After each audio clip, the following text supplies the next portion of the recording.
que se estendia pelos nervos até o cérebro, do qual se derramava pela boca, em forma de palavras. Acompanhando minha análise, o assistente explicou. O jacto de forças mentais do irmão Clementino atuou sobre a organização psíquica de Silva, como a corrente dirigida para a lâmpada elétrica. Apoiando-se no plexo solar, elevou-se ao sistema neurocerebrino, como a energia elétrica da usina emissora que, atingindo a lâmpada, se espalha no filamento incandescente, produzindo o fenômeno da luz. E o problema da voltagem? Indaguei, curioso. Não foi esquecido.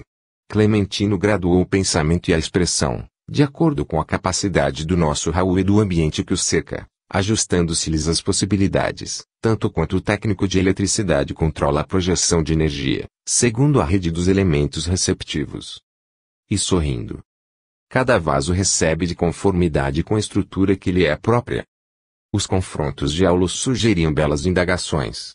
A ligação elétrica gera luz na lâmpada. E ali?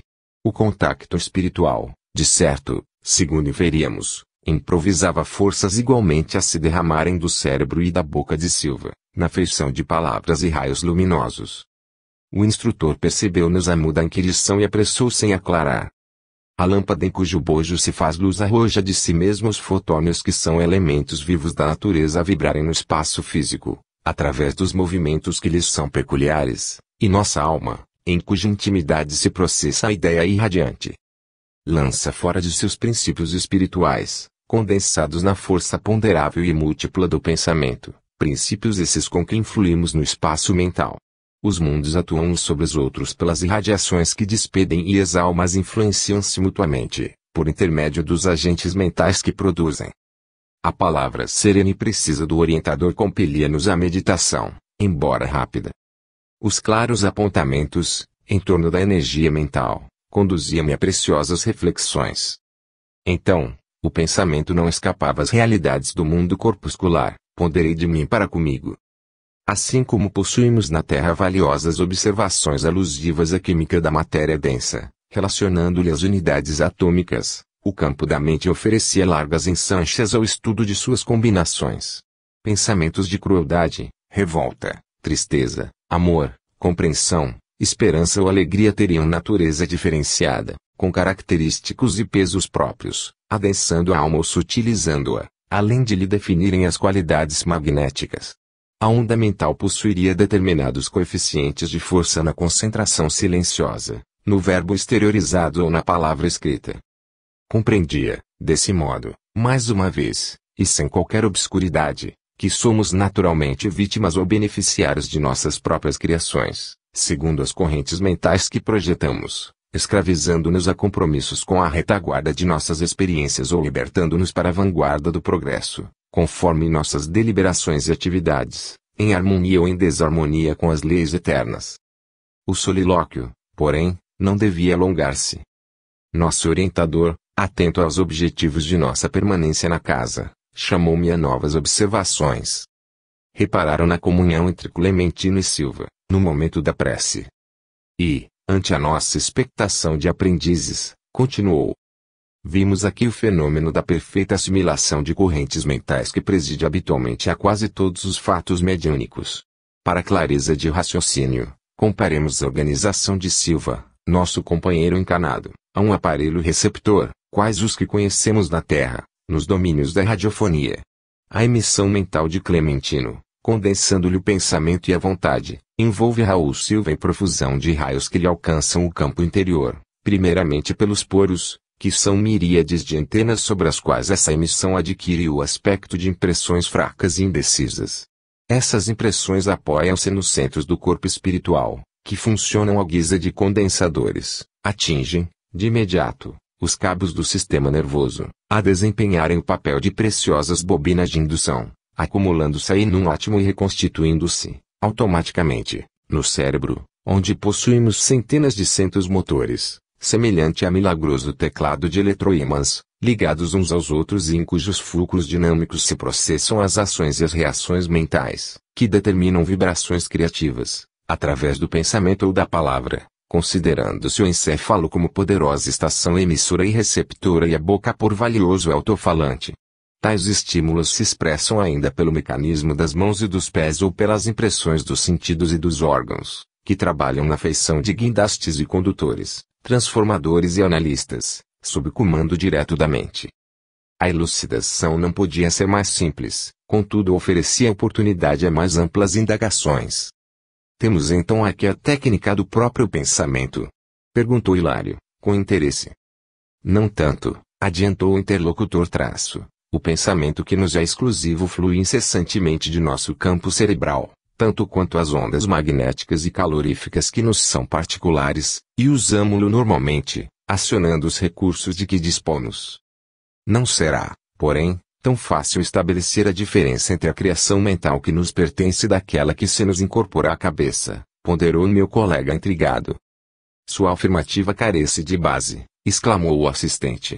Qualquer pessoa que saiba manejar a própria atenção observará a mudança, de vez que o nosso pensamento vibra em certo grau de frequência, a concretizar-se em nossa maneira especial de expressão, no círculo dos hábitos e dos pontos de vista, dos modos e do estilo que nos são peculiares. E, bem-humorado, comentou. Em assuntos dessa ordem, é imprescindível muito cuidado no julgar, porque, enquanto afinamos o critério pela craveira terrena, possuímos uma vida mental quase sempre parasitária, de vez que ocultamos a onda de pensamento que nos é própria, para refletir e agir com os preconceitos consagrados ou com a pragmática dos costumes pré-estabelecidos, que são cristalizações mentais no tempo, ou com as modas do dia e as opiniões dos afeiçoados que constituem fácil acomodação com o menor esforço. Basta, no entanto, nos afeiçoemos aos exercícios da meditação, ao estudo edificante e ao hábito de discernir para compreendermos onde se nos situa a faixa de pensamento, identificando com nitidez as correntes espirituais que passamos a assimilar. Hilário pensou alguns instantes e, estampando na fisionomia o contentamento de quem fizera a importante descoberta, falou satisfeito. Agora percebo como podem surgir fenômenos mediúnicos em comezinhas situações da vida, tanto nos feitos notáveis da genialidade, como nos dramas cotidianos. Sim, sim, acentuou o orientador, agora preocupado com o tempo que a nossa palestração consumia. A mediunidade é um dom inerente a todos os seres, como a faculdade de respirar, e cada criatura assimila as forças superiores ou inferiores com as quais sintoniza. Por isso mesmo, o Divino Mestre recomendou-nos oração e vigilância para não cairmos nas sugestões do mal, porque a tentação é o fio de forças vivas a irradiar-se de nós, captando os elementos que lhes são semelhantes e tecendo, assim, ao redor de nossa alma, espessa rede de impulsos, por vezes irresistíveis. E, buscando o lugar que lhe competia nos trabalhos em andamento, ajuntou. Estudemos trabalhando. O tempo utilizado a serviço do próximo é bênção que entesouramos, em nosso próprio favor, para sempre. 6. Psicofonia consciente. Desdobravam-se os serviços da casa, harmoniosamente. 3 guardas espirituais entraram na sala, conduzindo o infeliz irmão ao socorro do grupo. Era infortunado solteirão desencarnado que não guardava consciência da própria situação. Incapaz de enxergar os vigilantes que o traziam, caminhava à maneira de um surdo cego, impelido por forças que não conseguia identificar. É um desventurado obsessor, que acabam de remover do ambiente aqui, desde muito tempo, se ajusta, informou Aulus, compadecido. Desencarnou em plena vitalidade orgânica, depois de extenuar-se em festiva loucura. Letal intoxicação cadaverizou-lhe o corpo, quando não possuía o menor sinal de habilitação para conchegar-se às verdades do espírito. E como quem já conhecia as particularidades da prestação de socorro que, de certo, fora antecipadamente preparada, continuou explicando. Reparem. É alguém a movimentar-se nas trevas de si mesmo, trazido ao recinto sem saber o rumo tomado pelos próprios pés, como qualquer alienado mental em estado grave. Desenfaixando-se da veste de carne, com o pensamento enovelado à paixão por irmã nossa, hoje torturada enferma que sintonizou com ele, a ponto de retê-lo junto de si com aflições e lágrimas, passou a vampirizar-lhe o corpo. A perda do veículo físico, na deficiência espiritual em que se achava, deixou-o integralmente desarvorado, como náufrago dentro da noite. Entretanto, adaptando-se ao organismo da mulher amada que passou a obsidiar, nela encontrou novo instrumento de sensação, vendo por seus olhos, ouvindo por seus ouvidos, muitas vezes falando por sua boca e vitalizando-se com os alimentos comuns por ela utilizados. Nessa simbiose vivem ambos, há quase 5 anos sucessivos. Contudo, agora, a moça subnutrida e perturbada acusa desequilíbrios orgânicos de vulto. Por haver a doente solicitado nosso concurso assistencial, somos constrangidos a duplo socorro. Para que se cure das fobias que presentemente a assaltam como reflexos da mente dele, que se vê apavorado diante das realidades do espírito, é necessário o afastamento dos fluidos que envolvem, assim como a coluna, abalada pelo abraço constringente da ira, reclama a limpeza em favor do reajuste. Nesse ínterim, os condutores, obedecendo às determinações de Clementino, localizaram o sofredor ao lado de Dona Eugênia. O mentor da casa aproximou-se dela e aplicou-lhe forças magnéticas sobre o córtex cerebral, depois de arrojar vários feixes de raios luminosos sobre extensa região da glote. Notamos que Eugênia Alma afastou-se do corpo, mantendo-se junto dele, a distância de alguns centímetros, enquanto que, amparado pelos amigos que o assistiam, o visitante sentava-se rente, inclinando-se sobre o equipamento mediúnico ao qual se justapunha, à maneira de alguém a debruçar-se numa janela. Ante o quadro, recordei as operações do mundo vegetal, em que uma planta se desenvolve à custa de outra, e compreendi que aquela associação poderia ser comparada a sutil processo de enxertia neuropsíquica. Suspiros de alívio desprenderam-se do tórax mediúnico que, por instantes, se mostrara algo agitado. Observei que leves fios brilhantes ligavam a fronte de Eugênia, desligada do veículo físico, ao cérebro da entidade comunicante. Porque eu lhe dirigisse um olhar de interrogação e estranheza, Aulus explicou, prestimoso. É o fenômeno da psicofonia consciente ou trabalho dos médiuns falantes. Embora senhoreando as forças de Eugênia, o hóspede enfermo do nosso plano permanece controlado por ela, a quem se emana pela corrente nervosa, através da qual estará nossa irmã informada de todas as palavras que ele mentalize e pretenda dizer. Efetivamente apossa-se ele temporariamente do órgão vocal de nossa amiga, apropriando-se de seu mundo sensório, conseguindo enxergar, ouvir e raciocinar com algum equilíbrio, por intermédio das energias dela, mas Eugênia comanda, firme, as rédeas da própria vontade, agindo qual se fosse enfermeira e concordando com os caprichos de um doente, no objetivo de auxiliá-lo. Esse capricho, porém, deve ser limitado, porque, consciente de todas as intenções do companheiro infortunado a quem empresta o seu carro físico, nossa amiga reserva-se o direito de corrigi-lo em qualquer inconveniência. Pela corrente nervosa, conhecer-lhe as palavras na formação, apreciando-as previamente, de vez que os impulsos mentais dele lhe percutem sobre o pensamento sarnento como verdadeiras marteladas. Pode, assim, frustrar-lhe qualquer abuso, fiscalizando-lhe os propósitos e expressões, porque se trata de uma entidade que lhe é inferior, pela perturbação e pelo sofrimento em que se encontra, e a cujo nível não deve arremessar-se, se quiser ser-lhe útil. O espírito em turvação é um alienado mental, requisitando auxílio.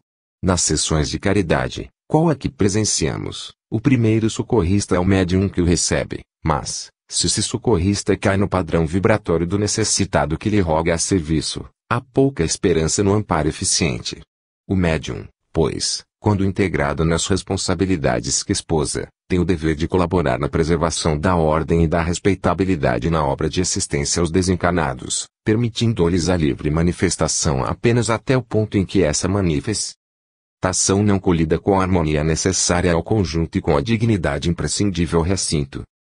Então, alegou Hilário Traço, nesses trabalhos, o médium nunca se mantém a longa distância do corpo. Sim, sempre que o esforço se refira a entidades em desajuste, o medianeiro não deve ausentar-se demasiado. Com um demente em casa, o afastamento é perigoso, mas se nosso lar está custodiado por amigos cônscios de si, podemos excursionar até muito longe, porquanto nosso domicílio demorar-se-á guardado com segurança. No concurso aos irmãos desequilibrados, nossa presença é imperativo dos mais lógicos. Fitou Eugênia preocupada e vigilante, ao pé do enfermo que começava a falar, e sentenciou. Se preciso, nossa amiga poderá retomar o próprio corpo num átimo. Acham-se ambos num consórcio momentâneo, em que o comunicante é a ação, mas no qual o médium personifica a vontade. Em todos os campos de trabalho, é natural que o superior seja responsável pela direção do inferior. O visitante passou a destra pela face num gesto de alívio e bradou, transformado. Vejo. Vejo. Mas por que encantamento me prendem aqui? Que algemas me afivelam a este móvel pesado? E acentuando a expressão de assombro, prosseguia. Qual o objetivo desta assembleia em silêncio de funeral? Quem me trouxe? Quem me trouxe? Vimos que Eugênia, fora do veículo denso, escutava todas as palavras que lhe fluíam da boca, transitoriamente ocupada pelo peregrino das sombras, arquivando-as, de maneira automática, no centro da memória. O sofredor, disse o assistente, convicto traço, ao contacto das forças nervosas da médium, revive os próprios sentidos e deslumbra-se. Queixa-se das cadeias que o prendem, cadeias essas que em 50% decorrem da contenção cautelosa de Eugênia. Porta-se, dessa forma, como um doente controlado, qual se faz imprescindível. E se nossa irmã relaxasse a autoridade? Inquiriu Hilário, curioso. Não estaria em condições de prestar-lhe benefícios concretos, porque então teria descido ao desvairamento do mendigo de luz que nos propomos auxiliar, esclareceu o nosso instrutor, com calma. E numa imagem feliz para ilustrar o assunto, ajuntou. Um médium passivo, em tais circunstâncias, pode ser comparado à mesa de serviço cirúrgico, retendo o enfermo necessitado de concurso médico. Se o móvel especializado não possuísse firmeza e humildade, qualquer intervenção seria de todo impossível. Mas nossa amiga está enxergando, conscientemente, a entidade que se lhe associa ao vaso carnal, com tanta clareza quanto nós? Perguntei por minha vez, atento aos meus objetivos de aprendizado. No caso de Eugênia, isso não acontece, elucidou Aulus, com descendente traço, porque o esforço dela na preservação das próprias energias e o interesse na prestação de auxílio com todo o coeficiente de suas possibilidades não lhe permitem a necessária concentração mental para surpreender-lhe a forma exterior. Entretanto, reproduzem-se nela as aflições e os achaques do socorrido. Sente-lhe a dor e a excitação, registrando-lhe o sofrimento e o mal-estar. Ao passo que se dilatava a nossa conversação, o comunicante gritava, contundente. Estaremos, porventura, num tribunal? Porque uma recepção estranha quanto esta, quando sou importunado que comparece. A mim, Libório dos Santos, ninguém ofende sem revide. Como se a consciência o torturasse, através de criações interiores que não nos era dado perceber, vociferava, frenético. Quem me acusa de haver espoliado minha mãe, lançando-a ao desamparo? Não sou culpado pelas provações dos outros. Não estarei, acaso, mais doente que ela? Nessa altura, Hilário fixou o obsessor, compadecidamente, e indagou, respeitoso. Não serão os seus padecimentos simples angústia moral? Não tanto assim, aclarou Aulus traço. As crises morais de qualquer teor se nos refletem até no veículo de manifestação. O beneficiário desta hora tem o cérebro perispirítico dilacerado e a flagelação que lhe invade o corpo fluídico é tão autêntica quanto a de um homem comum, supliciado por um tumor intracraniano. Demonstrando-se sumamente interessado no estudo, Hilário acentuou. Se fôssemos nós os companheiros encarnados, com sede de maiores conhecimentos da vida espiritual, poderíamos submetê-lo a interrogatório minucioso. Estaria em posição de identificar-se perfeitamente. Aulus abanou levemente a cabeça e considerou. Nas condições em que se encontra, o cometimento não seria viável. Estamos abordando apenas um problema de caridade, que se reveste, porém, da mais elevada importância para a vida em si. Na hipótese de efetivarmos o tentame, conseguiríamos tão somente infrutuosa inquirição, endereçada a um alienado mental, que, por algum tempo, ainda se mostrará lesado em expressivos centros do raciocínio, trazendo consigo a herança de uma existência desequilibrada e fortemente atraído para a mulher que o ama e de quem se fez desabrido perseguidor, a nada aspira, por agora, senão a vida parasitária, junto à irmã, de cujas energias se alimenta. Envolve-a em fluidos enfermiços e nela se apoia, assim como a trepadeira que se alastra e prolifera sobre um muro. Somando tudo isso ao choque oriundo da morte, não temos o direito de esperar dele uma experiência completa de identificação pessoal. Enquanto isso, Libório prosseguia, alucinado. Quem poderá suportar esta situação? Alguém me hipnotiza. Quem me fiscaliza o pensamento? Valerá restituir-me a visão, manietando-me os braços. Fixando com simpatia fraterna, o assistente informou-nos. Queixa-se ele do controle a que é submetido pela vontade cuidadosa de Eugênia. Ruminando as indagações que nos esfervilhavam na alma, Hilário objetou. Consciente a médium, qual se encontra, e ouvindo as frases do comunicante, que lhe utiliza a boca assim vigiado por ela, é possível que Dona Eugênia seja assaltada por grandes dúvidas. Não poderá ser induzida a admitir que as palavras proferidas pertençam a ela mesma. Não sofrerá vacilações. Isso é possível, concordou o assistente traço. No entanto, nossa irmã está habilitada a perceber que as comoções e as palavras desta hora não lhe dizem respeito. Mas, e se a dúvida a invadisse? Insistiu meu colega.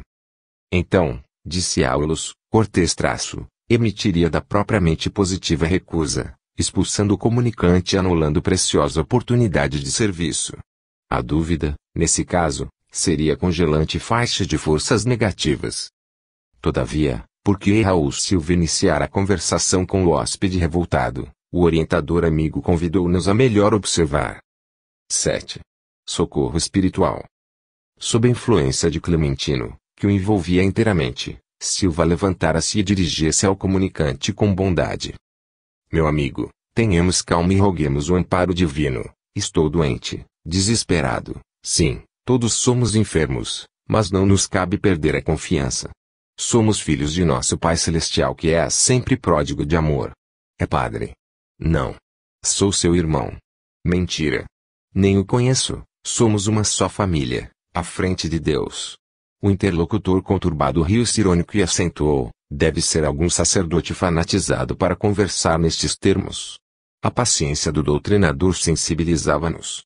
Não recebia Libório, qual se fora defrontado por um habitante das sombras, suscetível de acordar-lhe qualquer impulso de curiosidade menos digna. Ainda mesmo descontando o valioso concurso do mentor que o acompanhava, Raul emitia de si mesmo sincera compaixão de mistura com inequívoco interesse paternal. Acolhia o hóspede sem estranheza ou irritação, como se o fizesse a um familiar que regressasse de mente ao santuário doméstico. Talvez por essa razão o obsessor a seu turno se revelava menos agastadiço. Tão logo passou a entender-se, de algum modo. Com o dirigente da casa, observamos que Eugênia se revigorava no esforço assistencial que lhe competia. Não sou um ministro religioso, continuava Raul, imperturbável traço, mas desejo-me aceite como seu amigo. Que risão! Não existem amigos quando a miséria está conosco. Dos companheiros que conheci, todos me abandonaram. Resta-me apenas Sara. Sara, que não deixarei. Fixou a expressão de quem se detinha na lembrança da pessoa a quem se referira e acrescentou com recalcada indignação. Ignoro por que me entravam agora aos passos. É inútil. Aliás, não sei a razão pela qual me contenho. Um homem provocado, qual me vejo, de certo deveria esbofeteá-los a todos. Afinal, que fazem aqui estes cavalheiros silenciosos e estas mulheres mudas? Que pretendem de mim? Estamos em prece por sua paz, falou Silva, com inflexão de bondade e carinho. Grande novidade. Que há de comum entre nós? Devo-lhes algo? Pelo contrário, exclamou o interlocutor, convicto traço, nós somos quem lhe deve atenção e assistência. Estamos numa instituição de serviço fraterno e é fora de dúvida que, num hospital, a ninguém será lícito inquirir da luta particular daqueles que lhe batem à porta, porque, antes de tudo, é dever da medicina e da enfermagem a prestação de socorro às feridas que sangram. Ante o argumento enunciado com sinceridade e simpleza, o renitente sofredor pareceu apaziguar-se ainda mais. Jactos de energia mental, partidos de Silva, alcançavam-no agora em cheio, no tórax, como a lhe buscarem o coração. Libério tentou falar, contudo, à maneira de um viajante que já não pode resistir à aridez do deserto, comoveu-se diante da terno. Rá daquele inesperado acolhimento, a surgir-lhe por abençoada fonte de água fresca. Surpreendido, notou que a palavra lhe falecia embargada na garganta. Sob o sábio comando de Clementino, falou o doutrinador com afetividade ardente. Libério, meu irmão. Essas 3 palavras foram pronunciadas com tamanha inflexão de generosidade fraternal que o hóspede não pôde sopitar o pranto que lhe subia do âmago. Raul avançou para ele, impondo-lhe as mãos, das quais jorrava luminoso fluxo magnético, e convidou. Vamos orar. Fim de um minuto de silêncio, a voz do diretor da casa, sob a inspiração de Clementino, suplicou enternecidamente. Divino Mestre, lança compassivo olhar sobre a nossa família aqui reunida. Viajores de muitas romagens, repousamos neste instante sob a árvore bendita da prece e te imploramos amparo. Todos somos endividados para contigo, todos nos achamos empenhados à tua bondade infinita, à maneira de servos insolventes para com o Senhor. Mas, rogando-te por nós todos, pedimos particularmente agora pelo companheiro que, de certo, encaminhas ao nosso coração, qual se fora uma ovelha que torna ao aprisco ou um irmão consanguíneo que volta ao lar. Mestre, dá-nos a alegria de recebê-lo de braços abertos. Sela-nos os lábios para que lhe não perguntemos de onde vem e descerra-nos a alma para a aventura de tê-lo conosco em paz. Inspira-nos a palavra a fim de que a imprudência não se miscua em nossa língua, aprofundando as chagas interiores do irmão, e ajuda-nos a sustentar o respeito que lhe devemos. Senhor, estamos certos de que o acaso não te preside as determinações. Teu amor, que nos reserva invariavelmente o melhor, cada dia, aproxima-nos uns dos outros para o trabalho justo. Nossas almas são fios da vida em tuas mãos. Ajusta-os para que obtenhamos do alto o favor de servir contigo. Nosso Libório é mais um irmão que chega de longe, de recuados horizontes do passado. Ó Senhor, auxilia-nos para que ele não nos encontre proferindo teu nome em vão. O visitante chorava. Via-se, porém, com clareza, que não eram as palavras a força que o convencia, mas sim o sentimento irradiante com que eram estruturadas. Raul Silva, sob a destra radiosa de Clementino, afigurava acenos aureolado de intensa luz. Ó Deus, que se passa comigo? Conseguiu gritar Libório em lágrimas. O irmão Clementino fez breve sinal a um dos assessores de nosso plano, que apressadamente acorreu, trazendo interessante peça que me pareceu uma tela de gaze tenuíssima, com dispositivos especiais, medindo por inteiro 1 metro quadrado, aproximadamente. O mentor espiritual da reunião manobrou pequena chave num dos ângulos do aparelho e o tecido suave se cobriu de leve massa fluídica, branquicenta e vibrátil. Em seguida, postou-se novamente ao pé da Silva, que, controlado por ele, disse ao comunicante. Lembre-se, meu amigo, lembre-se. Faça um apelo à memória. Veja à frente os quadros que se desenrolarão aos nossos olhos. De imediato, como se tivesse a atenção compulsoriamente atraída para a tela, o visitante fixou aí, desde esse momento, vimos com assombro que o retângulo sensibilizado exibia variadas cenas de que o próprio Libório era o principal protagonista. Recebendo-as mentalmente, Raul Silva passou a descrevê-las. Observe, meu amigo. É noite. Ouve-se um burburinho de algazarra à distância. Sua mãe velhinha chama-o à cabeceira e pede-lhe assistência. Está exausta. Você é o filho que lhe resta. Derradeira esperança de flagelada vida. Único arrimo. A pobre sente-se morrer. A dispeneia martiriza-a. E o distúrbio cardíaco pressagiando o fim do corpo. Tem medo. Declara-se receosa da solidão, de vez que é sábado carnavalesco e os vizinhos se ausentaram na direção dos centros festivos. Parece uma criança atemorizada. Contempla-o, ansiosa, e roga-lhe que fique. Você responde que sairá tão somente por alguns minutos. O bastante para trazer-lhe a medicação necessária. Em seguida, avança, rápido, para uma gaveta situada em aposento próximo e apropria-se do único dinheiro de que a enferma dispõe, algumas centenas de cruzeiros, com que você se julga habilitado a desfrutar as falsas alegrias do seu clube. Amigos espirituais de seu lar aberam-se de você, implorando socorro em favor da doente, quase moribunda, mas você se mostra impermeável a qualquer pensamento de compaixão.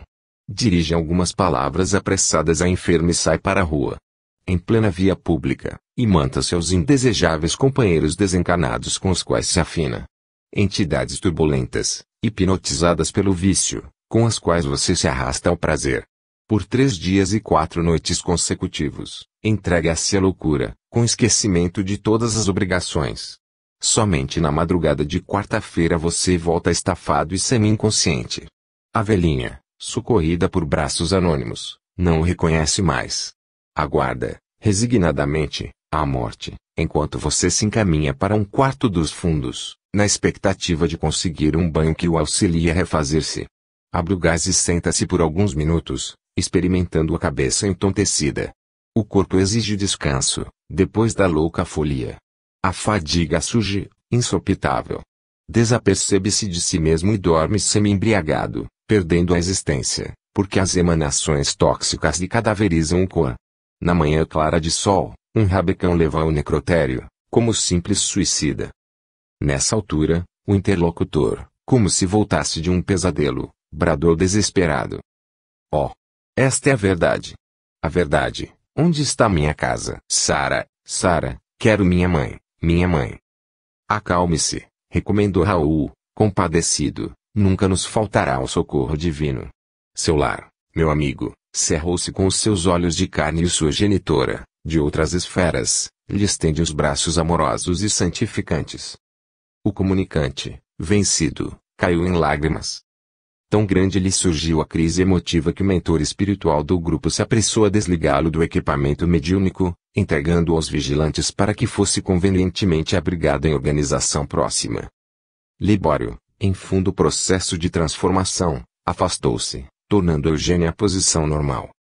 E porque a tela regressasse à transparência do início, desfechei sobre o nosso orientador algumas indagações improvisadas. Que função desempenhava aquele retângulo que eu ainda não conhecia? Que cenas eram aquelas que se haviam desdobrado céleres sob a nossa admiração? Aquele aparelho, informou Aulus, gentil, é um condensador ectoplásmico. Tem a propriedade de concentrar em si os raios de força projetados pelos componentes da reunião, reproduzindo as imagens que fluem do pensamento da entidade comunicante, não só para nossa observação, mas também para a análise do doutrinador, que as recebe em seu campo intuitivo, agora auxiliado pelas energias magnéticas do nosso plano. Evidentemente, a engrenagem de semelhante mecanismo deve ser maravilhosa, exclamou Hilário, sob forte impressão.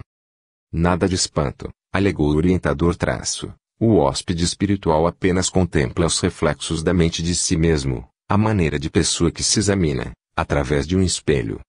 Mas, se estamos à frente de um condensador de forças, considerei traço, precisamos concluir que o êxito do trabalho depende da colaboração de todos os componentes do grupo. Exato, confirmou o assistente traço. As energias ectoplásmicas são fornecidas pelo conjunto dos companheiros encarnados, em favor de irmãos que ainda se encontram semimaterializados nas faixas vibratórias da experiência física. Por isso mesmo, Silvio e Clementino necessitam do concurso geral para que a máquina do serviço funcione tão harmoniosamente quanto seja possível. Pessoas que exteriorizem sentimentos menos dignos, equivalentes a princípios envenenados nascidos das viciações de variada espécie, perturbam enormemente as atividades dessa natureza, porquanto arrojam no condensador as sombras de que se fazem veículo, prejudicando a eficiência da assembleia e impedindo a visão perfeita da tela por parte da entidade necessitada de compreensão e de luz. Levava-nos o assunto a diferentes inquirições, mas o nosso orientador lançou-nos um olhar discreto, como a pedir-nos silêncio e atenção. 8. Psicofonia sonambúlica. Sob a guarda de venerando amigo, que mais se nos afigurava um nome apostolar, pobre espírito dementado varou o recinto. Lembrava um fidalgo antigo, repentinamente arrancado ao subsolo, porque os fluidos que o revestiam era verdadeira massa escura e viscosa, cobrindo-lhe a roupagem e despedindo nauseabundas emanações. Nenhuma das entidades sofredoras que se acotovelavam à frente exibia tão horrenda faces. Aqui e ali, nos variados semblantes a se comprimirem no lugar reservado a irmãos menos felizes, as máscaras de sofrimento eram suavizadas por sinais inequívocos de arrependimento, fé, humildade, esperança. Mas naquele rosto patibular, parecendo emergir de um lençol de lama, aliavam-se a frieza e a malignidade, a astúcia e o endurecimento. Ante a expressão com que surgia de Nopino, os próprios espíritos perturbados recuaram receosos. Na destra, o estranho recém-chegado trazia um azorrague que tentava estalar, ao mesmo tempo que proferia estrepitosas exclamações. Quem me fez chegar até aqui, contra a minha vontade? Bramia, semiafônico. Covardes! Por que me segregarem assim? Onde estão os abutres que me devoraram os olhos? Infames! Pagar-me caro os ultrajes sofridos. E evidenciando o extremo desequilíbrio mental de que se fazia portador, continuava em rude tom de voz. Quem disse que a malfadada Revolução dos Franceses terá reflexos no Brasil? A loucura de um povo não pode alastrar-se a toda a terra. Os privilégios dos nobres são invioláveis. Vêm dos reis, que são indiscutivelmente os escolhidos de Deus. Defenderemos nossas prerrogativas, exterminando a propaganda dos rebeldes e regicidas. Venderei meus escravos alfabetizados, nada de panfletos e comentários da rebelião. Como produzir sem o chicote no lombo? Cativos são cativos, senhores são senhores. E todos os fujões e criminosos conhecerão o peso dos meus braços. Matarei sem piedade. 5 troncos de suplício. 5 troncos. Eis aquilo de que necessito para refazer a nossa tranquilidade. Foi um fazendeiro desumano, esclareceu nosso orientador amigo. Desencanou nos últimos dias do século XVIII, mas ainda conserva a mente estagnada na concha do próprio egoísmo. Nada percebe, por enquanto, senão os quadros interiores, criados por ele mesmo, constando de escravos, dinheiro e lucros da antiga propriedade rural em que enterrou o pensamento, convertendo-se hoje em vampiro inconsciente de almas reencarnadas que lhe foram queridas no Brasil colonial. Com todo o respeito que devemos à fraternidade, podemos dizer que ele nada mais fora que desapredado ao gosto dos infortunados cativos que lhe caíam sob o guante de ferro. Detentor de vastíssimo latifúndio, possuía consigo larga legião de servidores que lhe conheceram, de perto, a tirania e a perversidade. Valendo-me da pausa espontânea, fitei o rosto do triste recém-chegado, com mais atenção, reconhecendo que os seus olhos, embora móveis quanto os de um felino, estavam vidrados, mortos. Ia apontar para aquelas órbitas inexpressivas, quando o instrutor, adivinhando-me o impulso, acrescentou: odiava os trabalhadores que lhe fugiam às garras e quando conseguia arrebatá-los ao quilombo, não somente os algemava aos troncos de martírio, mas queimava-lhes os olhos, reduzindo-os à cegueira, para escarmento das senzalas. Alguns dos raros quilombolas que resistiam à morte eram sentenciados, depois de cegos, às mandíbulas de cães bravios, de cuja sanha não conseguiam escapar. Com semelhante sistema de repressão, instalou o terror em derredor dos seus passos, granjeando, então, fama e riqueza. Contudo, veio a jornada inevitável do túmulo e, nessa fase nova, não encontrou senão desafetos, a se levantarem, junto dele, na feição de temíveis perseguidores. Muitas vítimas de alma branda lhe haviam desculpado as ofensas, mas outras não conseguiram a força para o perdão espontâneo e converteram-se em vingadores do passado a lhe cumularem o espírito de aflitivo pavor. Emaranhado nas teias da usura e fazendo do ouro o único poder em que acreditava, nem de leve se sentiu transportado de um modo de vida para outro, através da morte. Cresce num cárcere de trevas, atormentado pelos escravos, prisioneiro das próprias vítimas. Vive, assim, entre a desesperação e o remorso. Martirizado pelas reminiscências das flagelações que decretava e hipnotizado pelos algozes de agora, dos quais no pretérito foi verdugo, vê-se reduzido à extrema cegueira, por se lhe desequilibrarem no corpo espiritual as faculdades da visão. Enquanto se nos alongava o entendimento, o infeliz foi situado junto de Dona Celina. A medida impressionou-me desfavoravelmente. Logo Dona Celina, o melhor instrumento da casa, é quem deveria acolher o indesejável comunicante. Reparei na luminosa auréola, contrastando com a vestimenta pestilencial do forasteiro, e deixei-me avassalar por incoercível temor. Semelhante providência não seria o mesmo que entregar uma harpa delicada às patas de uma fera. Aulus, porém, deu-se pressa em explicar-nos. Acalmem-se, o amigo dementado penetrou o templo com a supervisão e o consentimento dos mentores da casa. Quanto aos fluidos de natureza deletéria, não precisamos temê-los. Recuam instintivamente ante a luz espiritual que os fustiga ou desintegra.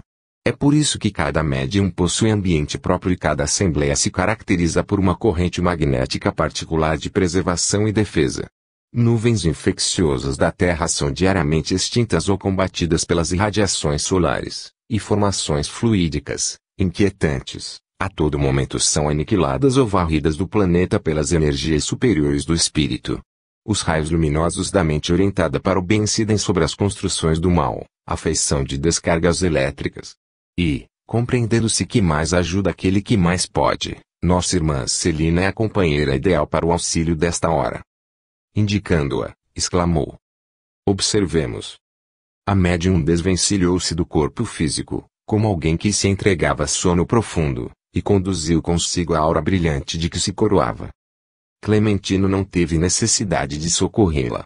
Parecia feita aquele gênero de tarefa. Ainda assim, o condutor do grupo amparou-a, solícito.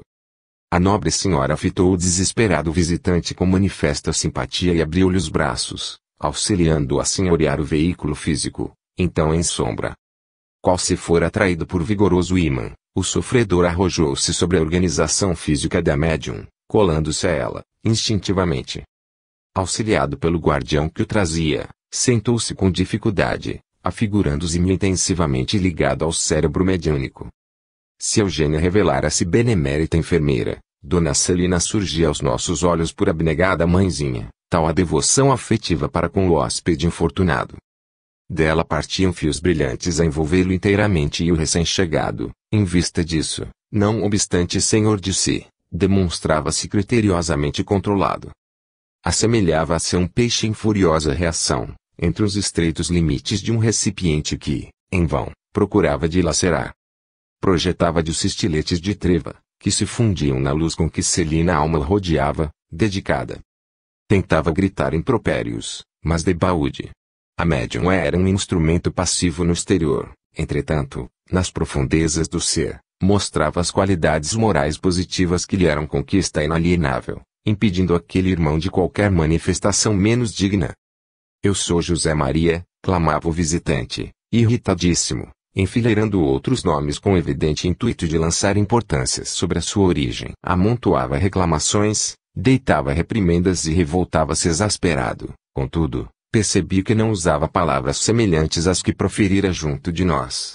Achava-se como que manietado, vencido, embora prosseguisse rude e áspero. Aparecia tão completamente implantado na organização fisiológica da medianeira, tão espontâneo e tão natural, que não sopetei as perguntas a me escorrerem céleres do pensamento. A mediunidade falante em Celina era diversa. Eugênia e ela se haviam desligado da veste canal, durante o trabalho.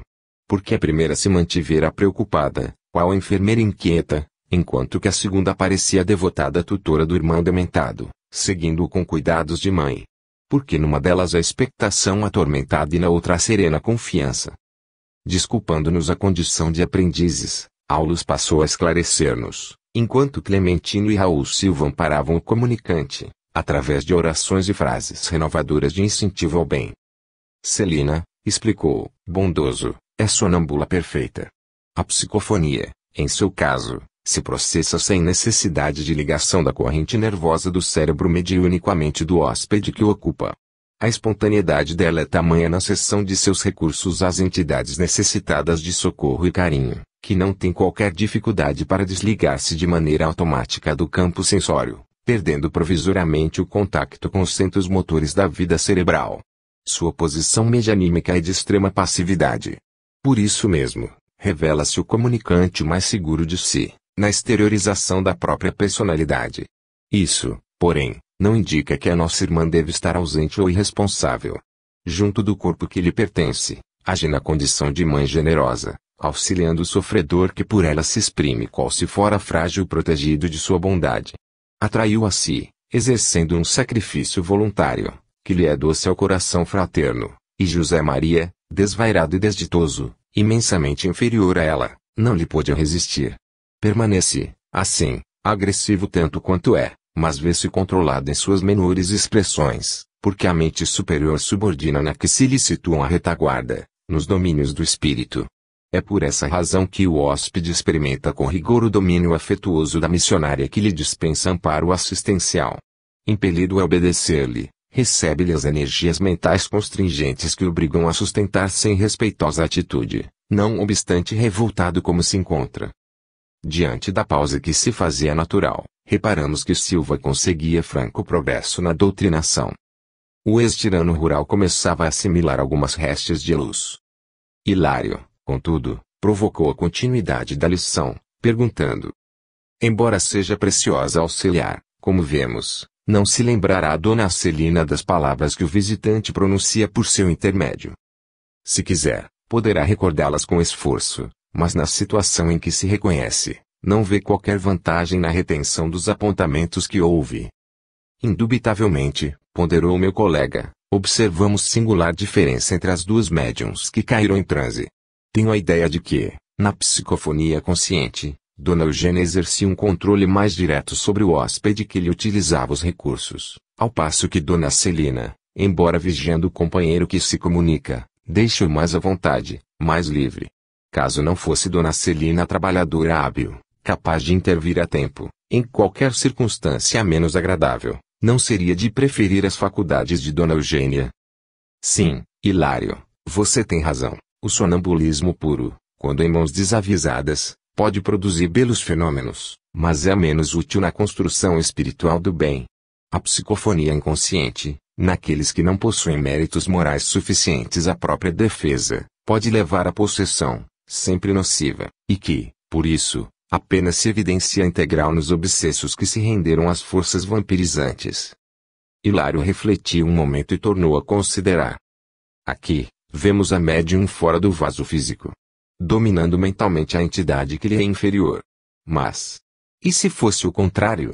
Se tivéssemos aqui uma entidade intelectualmente superior senhoreando mentalmente a médium? Nesse caso, redarguiu o paciente interlocutor Celina seria naturalmente controlada. Se o comunicante fosse, nessa hipótese, uma inteligência degenerada e perversa, a fiscalização correria por conta dos mentores da casa e, em se tratando de um mensageiro com elevado patrimônio de conhecimento e virtude, a médium apassivar-se-ia com satisfação, porquanto lhe aproveitaria as vantagens da presença, tal como o rio se beneficia com as chuvas que caem do alto. O instrutor ia continuar, mas Clementino solicitou-lhe o concurso para a remoção de José Maria que, algo renovado, principiava a aceitar o serviço da prece, chegando mesmo a atingir a felicidade de chorar. Nosso orientador passou a contribuir na assistência ao visitante, que foi novamente entregue ao amigo paternal que o trazia, a fim de internar-se em organização socorrista distante. 9. Possessão. O cavalheiro doente, na pequena fila de 4 pessoas que haviam comparecido à cata de socorro, parecia incomodado, aflito. Articulava palavras que eu não conseguia registrar com clareza, quando o irmão Clementino, consultado por Aulus, disse, cortês, para o assistente: sim, já que o esforço se destina a estudos, permitiremos a manifestação. Percebi que o nosso orientador solicitava alguma demonstração importante. Convidados pelo instrutor, abeiramo-nos do moço enfermo que se fazia assistir por uma senhora de cabelos grisalhos, sua própria mãezinha. Atendendo às recomendações do supervisor, os guardas admitiram a passagem de uma entidade evidentemente alocada, que atravessou, de chofre, as linhas vibratórias de contenção, vociferando, frenética. Pedro. Parecia ter a visão centralizada no doente, porque nada mais fixava além dele. Alcançando nosso irmão encanado, este, de súbito, desfecha um grito agudo e cai desamparado. A velha progenitora mal teve tempo de suavizar-lhe a queda espetacular. De imediato, sob o comando de Clementino, Silva determinou que o rapaz fosse transferido para um leito de câmara próxima, isolando-o da assembleia. Dona Celina foi incumbida do trabalho de assistência. Junto dela acompanhamos o enfermo com carinhoso interesse. As variadas tarefas do recinto prosseguiram sem quebra de ritmo, enquanto nos insulávamos no aposento para a cooperação que o caso exigia. Pedro e o obsessor que o jugulava pareciam agora fundidos um no outro. Eram 2 contendores engalfinhados em luta feroz. Fitando o companheiro encanado mais detidamente, concluí que o ataque epiléptico, com toda a sua sintomatologia clássica, surgia claramente reconhecível. O doente trazia agora a face transfigurada por indefinível palidez, os músculos jaziam tetanizados e a cabeça, exibindo os dentes cerrados, mostrava-se flectida para trás, enquanto que os braços se assemelhavam a 2 galhos de arvoredo, quando retorcidos pela tempestade. Dona Celina e a matrona afetuosa acomodaram-no na cama e dispunham-se à prece, quando a rigidez do corpo se fez sucedida de estranhas convulsões a se estenderem aos olhos que se moviam em reviravoltas contínuas. A lividez do rosto deu lugar à vermelhidão que invadiu as faces congestas. A respiração tornara-se angustiada, ao mesmo tempo que os esfíncteres se relaxavam, convertendo o enfermo em torturado vencido. O insensível perseguidor como que se entranhara no corpo da vítima. Pronunciava duras palavras, que somente nós outros conseguíamos assinalar, de vez que todas as funções sensoriais de Pedro se mostravam em deplorável inibição. Dona Celina, afagando o doente, pressentia a gravidade do mal e registrava a presença do visitante infeliz. Contudo, permanecia alerta de modo a manter-se, valorosa, em condições de auxiliá-lo. Anotei-lhe a cautela para não se apassivar, a fim de seguir, por si própria, todos os trâmites do socorro. Bondosa, tentou estabelecer um entendimento com o verdugo, mas em vão. O desventurado continuava gritando para os nossos ouvidos, sem acolher-lhe os apelos comovedores. Vingar-me-ei! Vingar-me-ei! Farei justiça por minhas próprias mãos, bradava, colérico. Repreensões injuriosas apagavam-se na sombra, porquanto não conseguiam exteriorizar-se através das cordas vocais da vítima, a contorcer-se. Permanecia o cavaleiro plenamente ligado ao gós que o tomara de inopino. O córtex cerebral apresentava-se envolvido de escura massa fluídica. Reconhecíamos no moço incapacidade de qualquer domínio sobre si mesmo. Acariciando-lhe a fronte suarenta, Aulus informou, compadecido. É a possessão completa ou epilepsia essencial. Nosso amigo está inconsciente. Aventurou Hilário, entre a curiosidade e o respeito. Sim, considerado como enfermo terrestre, está no momento sem recursos de ligação com o cérebro carnal. Todas as células do córtex sofrem o bombardeio de emissões magnéticas de natureza tóxica. Os centros motores estão desorganizados. Todo o cerebelo está empastado de fluidos deletérios. As vias do equilíbrio aparecem completamente perturbadas. Pedro temporariamente não dispõe de controle para governar-se, nem de memória comum para marcar a inquietante ocorrência de que é protagonista.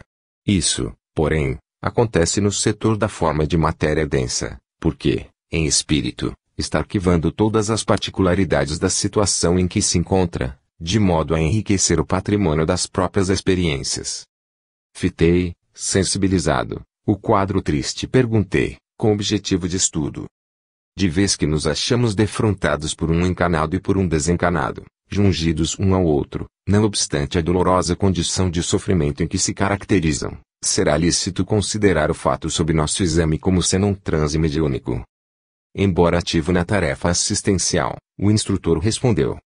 Sim, presenciamos um ataque epiléptico, segundo a definição da medicina terrestre. Entretanto, somos constrangidos a identificá-lo como sendo um transe mediúnico de baixo teor, porquanto verificamos aqui a associação de duas mentes desequilibradas, que se prendem às teias do ódio recíproco e, fixando o par de infelizes em contorções, acrescentou. Nessa aflitiva situação achava-se Pedro nas regiões inferiores, antes da presente reencarnação que lhe constitui uma bênção. Por muitos anos, ele e o adversário rolaram nas zonas purgatoriais, em franco duelo. Presentemente, melhorou. Qual ocorre em muitos processos semelhantes, os reencontros de ambos são agora mais espaçados, dando aso ao fenômeno que observamos, em razão de o rapaz ainda trazer o corpo perispirítico provisoriamente lesado em centros importantes. Nesse ínterim, percebendo a dificuldade para atingir o obsessor com a palavra falada, Dona Celina, com auxílio de nosso orientador, formulou vibrante prece, implorando a compaixão divina para os infortunados companheiros que ali se digladiavam inutilmente. As frases da venerável amiga libertavam jactos de força luminescente a lhe saltarem das mãos e envolverem em sensações de alívio os participantes do conflito. Vimos que o perseguidor, qual se houvesse aspirado alguma substância anestesiante, se desprendeu automaticamente da vítima, que repousou enfim, num sono profundo e reparador. Guardas e socorristas conduziram o obsessor semi-adormecido a um local de emergência. E enquanto Dona Celina ministrava um pouco d'água fluidificada à genitora do enfermo, chorosa e assustadiça, retornamos à conversação cordial. Apesar da carga doentia que suporta na atualidade, devemos aceitar o nosso Pedro na categoria de um médium? Perguntou Hilário, atencioso. Pela passividade com que reflete o inimigo desencanado, será justo tê-lo nessa conta. Contudo, precisamos considerar que, antes de ser um médium na acepção comum do termo, é um espírito endividado a redimir-se. Mas não poderá cogitar do próprio desenvolvimento psíquico. O assistente sorriu e observou. Desenvolver, em boa sinonímia, quer dizer retirar do invólucro, fazer progredir ou produzir. Assim compreendendo, é razoável que Pedro, antes de tudo, Desenvolva recursos pessoais no próprio reajuste. Não se constroem paredes sólidas em bases inseguras. Necessitará, portanto, curar-se. Depois disso, então. Se assim, objetou meu colega traço, não resultará infrutífera a sua frequência a esta casa. De modo algum. Aqui recolherá forças para refazer-se, assim como a planta raquítica encontra estímulo para sua restauração no adubo que lhe oferecem. Dia a dia, ao contacto de amigos orientados pelo Evangelho, ele e o desafeto incorporarão abençoados valores em matéria de compreensão e serviço, modificando gradativamente o campo de elaboração das forças mentais. Sobrevirá, então, um aperfeiçoamento de individualidades, a fim de que a fonte mediúnica surja, mais tarde, tão cristalina quanto desejamos. Salutares e renovadores pensamentos assimilados pela dupla de sofredores em foco expressam melhoria e recuperação para ambos, porque, na imantação recíproca em que se veem, as ideias de um reagem sobre o outro, determinando alterações radicais. Diante da nossa atitude cismarenta, no exame das questões complexas de que nos sentíamos nodeados, o assistente ponderou. Aparelhos mediúnicos valiosos naturalmente não se improvisam. Como todas as edificações preciosas, reclamam esforço, sacrifício, coragem, tempo. E sem amor e devotamento, não será possível a criação de grupos e instrumentos louváveis, nas tarefas de intercâmbio. Voltando, porém, a atenção para o doente adormecido, Aulus continuou. Nosso amigo está preso a significativo montante de débitos com o passado e ninguém pode avançar livremente para o amanhã sem solver os compromissos de ontem. Por esse motivo, Pedro traz consigo aflitiva mediunidade de provação. É da lei que ninguém se emancipe sem pagar o que deve. A rigor, por isso, deve ser encarado como enfermo, requisitando carinho e tratamento. Em seguida, como se quisesse recolher dados informativos para completar a lição, tocou a fronte de Pedro, auscultando-a demoradamente. Decorridos alguns instantes de silêncio, informou. A luta vem de muito longe. Não dispomos de tempo para incursões no passado, mas, de imediato, podemos reconhecer o verdugo de hoje como vítima de ontem. Na derradeira metade do século findo, Pedro era um médico que abusava da missão de curar. Uma análise mental particularizada identificá-lo-ia em numerosas aventuras menos dignas. O perseguidor que presentemente lhe domina as energias era-lhe irmão consanguíneo, cuja esposa nosso amigo doente de agora procurou seduzir. Para isso, insinuou-se de formas diversas, além de prejudicar o irmão em todos os seus interesses econômicos e sociais, até incliná-lo à internação no hospício, onde estacionou, por muitos anos, aparvalhado e inútil, à espera da morte. Desencarnando e encontrando-o na posse da mulher, desvairou-se no ódio de que passou a nutrir-se. Martelou-lhes, então, a existência e aguardou-o, além-túmulo, onde os três se reuniram em angustioso processo de regeneração. A companheira, menos culpada, foi a primeira a retornar ao mundo, onde mais tarde o recebeu o médico delinquente nos braços maternais, como seu próprio filho, purificando o amor de sua alma. O irmão atraiçoado de outro tempo, todavia, ainda não encontrou forças para modificar-se e continua vampirizando-o, obstinado no ódio a que se rendeu impensadamente. Respondendo com um olhar amigo à nossa expressão de assombro, acrescentou. Penetramos forçosamente no inferno que criamos para os outros, a fim de experimentarmos, por nossa vez, o fogo com que afligimos o próximo. Ninguém ilude a justiça. As reparações podem ser transferidas no tempo, mas são sempre fatais. O ensinamento era simples, contudo, a terrível situação do enfermo fatigado e triste infundia-nos justificável espanto. Estudando sempre, Hilário considerou. Se Pedro, no entanto, é ainda um médium torturado, que poderá fazer num agrupamento como este? O instrutor sorriu e obtemperou. O acaso não consta dos desígnios superiores. Não nos aproximamos uns dos outros sem razão. De certo, nosso amigo possui aqui ligações afetivas do pretérito com o dever de auxiliá-lo. Se não pode, desse modo, ser um elemento valioso ao conjunto, de imediato, pode e precisa receber o concurso fraterno, imprescindível ao seu justo soerguimento. Curar-se-á, contudo, em tempo breve? Indaguei por minha vez. Quem sabe? Retrucou Aulus, sereno. E, com o grave entono de quem pesa a substância das próprias palavras, prosseguiu. Isso dependerá muito dele e da vítima com quem se encontra endividado. A assimilação de princípios mentais renovadores determina mais altas visões da vida. Todos os dramas obscuros da obsessão decorrem da mente enfermiça. Aplicando-se com devotamento às novas obrigações de que será investido, caso persevere no campo de nossa consoladora doutrina, sem dúvida abreviará o tempo de expiação a que se acha sujeito.